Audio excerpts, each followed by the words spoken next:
Welcome back, superstar. In this video, I'm going to share with you the 6 steps that I've discovered to turn disappointment into transformation. Let's go.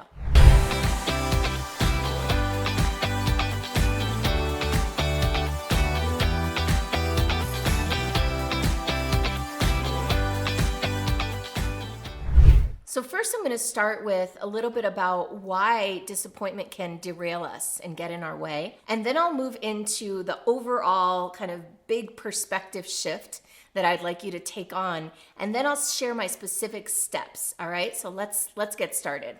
First off, disappointment is a fact of life. It just happens. It happens to all of us. It happens to the best of us. And the problem is that it can really derail what we're up to. So for example, if we aim for something big, we try something new, we're going after a new goal, and we fail, what can happen is it can prevent us from trying again. It can create a story in our head that we're not good enough or that we're not worthy, and prevent us from trying big things in the future. But here's the thing. I invite you to consider that as humans, we were born to fail and try again. Think back to when you were a kid, or if you're a parent, just think of your own kids and when they're starting to walk, right? A kid doesn't just get up one day and say, I'm walking now. Kids have to try and fall and fail and bump into things and stumble. And when they do that, we don't scoop up the kid and then say, oh, there, honey, you don't need to try again. I'll just carry you everywhere for the rest of your life, right? We don't do that because we understand that falling and stumbling and messing it up is part of the learning process for becoming able to walk. The problem is that somewhere along the way, we forget this. And we take on this idea that we're supposed to do everything perfectly all the time. And the truth is that most people who you see out there who succeed, right? They have stories of many failures, of things that they did wrong and ways that they learned lessons. The difference is that they got back up and they tried again and again. And so resilience is the mindset. It's a resilient mindset is someone who recognizes the lessons in the failure. Did you know that when Thomas Edison was inventing the light bulb, he saved all of his failures in a case? You can see it, or I saw it when I was a little kid. I don't remember exactly, but I believe it was something around 10,000 tries to invent the light bulb, 10,000 fails in order to get to that one success. And look at how that success transformed the world. What if he had given up at the 10th failure, at the 20th failure, at the 2,500th failure, right? We wouldn't be here right now. You and I would not be here literally having this conversation. And so it's so fundamentally important that you reframe your relationship to disappointment and to quote unquote failure and to messing up.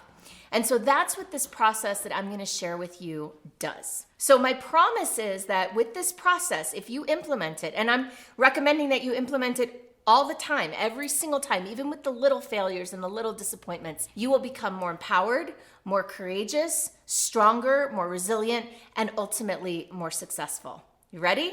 Let's go.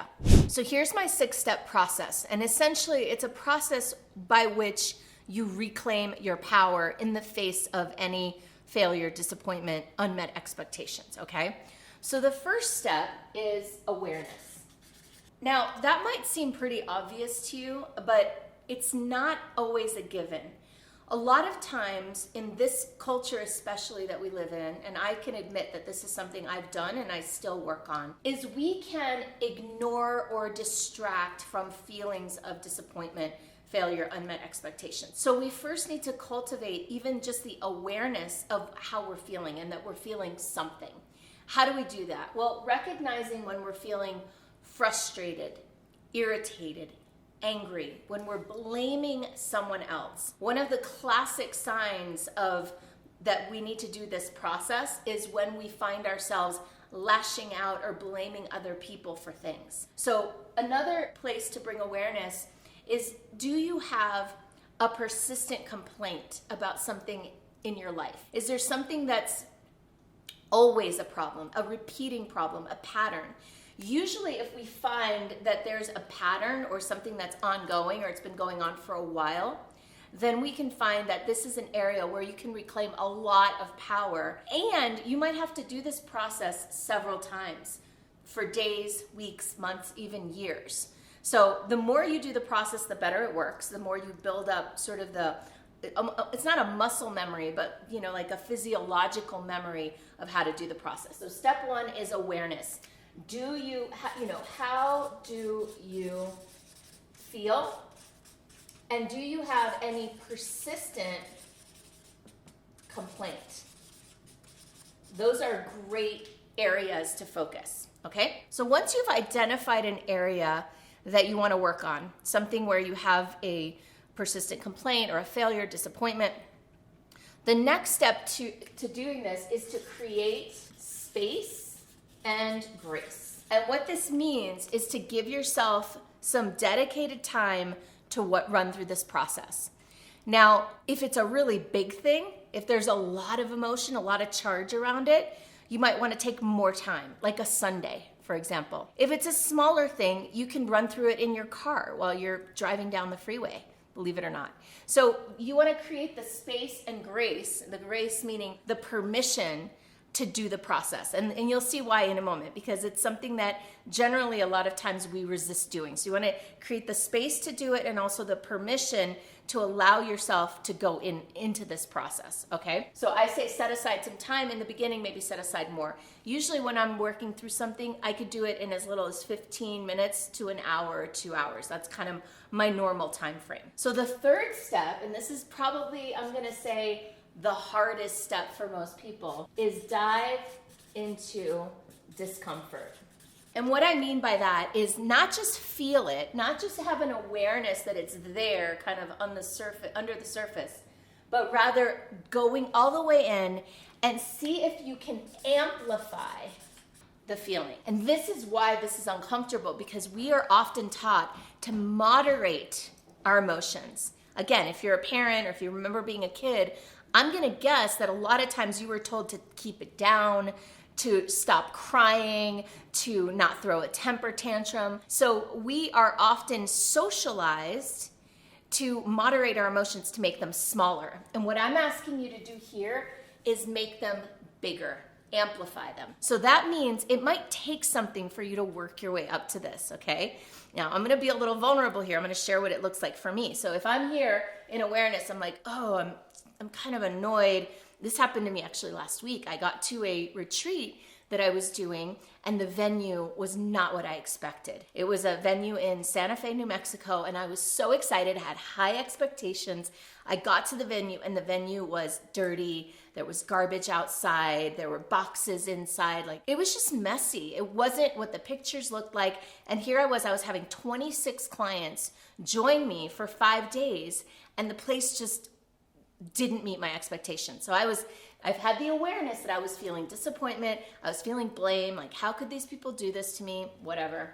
So I created some space. I took a drive by myself and I dove into the discomfort. And it looked like basically like, oh, I'm so angry, and like screaming and letting it out with nobody around, so nobody could hear me, nobody could get scared. Even left my dog with somebody else so he wouldn't freak out. But I just went all the way into the feelings and I made the sounds. Now this is big. It's uncomfortable, but I grunted, I groaned, I cried, I screamed. I let the sounds move through me like a wave. So I amplified them. And then once I was amplified and once I had let it all out, now the fourth step is speak the truth. And I'm talking about your higher self, your deeper truth, like the big truth, right? And the truth is, my clients aren't coming for the venue. My clients are coming to have the personal transformation. The truth was that I had poured so much love into designing this experience, and it was gonna be great. Whether there were a few boxes in the library where we could close the door, whether I was disappointed with the venue, was irrelevant. The biggest thing was for me to be centered in my energy, and for me to be grounded, and for me to show up as the leader I needed to show up as. And the truth is that if I told my clients what was happening and I was vulnerable with them and honest with them, they would understand. Hey guys, it's a really rustic venue. I didn't expect it to be this rustic. I'm sorry if your rooms aren't what you expected them to be. And I promise you, we're gonna have an amazing weekend. I've got all this stuff happening, all this going on. We're gonna be together for the first time in several months. So let's make the most of it, and please let me and my team know how we can make you more comfortable. I sent out that message and people wrote back, no worries, I love Rustic. Rustic is great. I'm so excited to be with you guys. Like, everybody was so supportive. Everybody gathered around because I walked through this process and I was able to speak the truth to myself first. From speaking the truth, you forgive and release. And you might want to use the language, I let go. I let go of controlling every aspect of this situation. I let go of being the source of all the magic at this event. I let go of people judging me based on this, that, or the other. Whatever you're letting go of, you forgive, you let it go. A lot of times we're letting go of blaming ourselves. A lot of times we're judging ourselves. So this is where you let go, release, and then finally you declare and claim. Now, before I get into my last point, I do want to invite you to like this video, subscribe to my channel, perhaps even post a comment below about how this is landing for you and if this might help you in your life. This is what we're creating going forward. Now that this is done, now that I've cleared this out of my field, of my system, of my life, what's available? So it might be, listen, I claim being able to trust and surrender to whatever is happening to me at any moment. I claim faith. I claim being powerful and courageous and not letting things get me down. Whatever that new claim going forward is, and I invite you to consider what's the energy that you want to cultivate going forward that will support more growth, more transformation, more power, more empowerment in your life. So just consider, like in this case, the energy that I would be cultivating or that I decided to cultivate was more trust. Trust in myself, trust in others, trust in the universe. Hey superstar, I hope you enjoyed my video. If you're someone that's looking to develop your own coaching skills and your own coaching practice to help others work through their disappointments, maybe I can help. Take a look at superstaractivator.com/go or just click on the link below to find out if and how I might be able to support you.